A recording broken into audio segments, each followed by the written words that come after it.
Тәуелсіз елімізді қуатты мемлекет ретінде ұрпаққа аманаттау біздің борышымыз. Алда талай сынақтар, күрделі кезеңдер болуы мүмкін. Дегенмен, ырысты ынтымағымызды сақтай білсек, алынбайтын асу жоқ.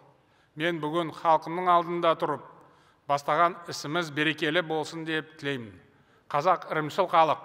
Мен биыл қасиетті Меккеге барған кезде, Қағба төрінде ата-баба рухына Құран бағыштап, Алладан бір-ақ нәрсе сұрадым.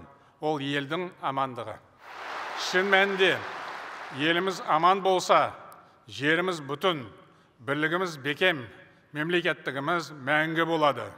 Осы құндылықтарды мызғымастай етіп бекіту қазақтың перзенті, Қазақстанның президенті ретіндегі менің қасиетті парызым. Ашығын айтқанда, қызмет уақытша, ал халық мәңгі. Мен президенттік миссиямды халқыммен бірге алдағы 7 жылда абыроймен атқарып шығамын деп сенемін.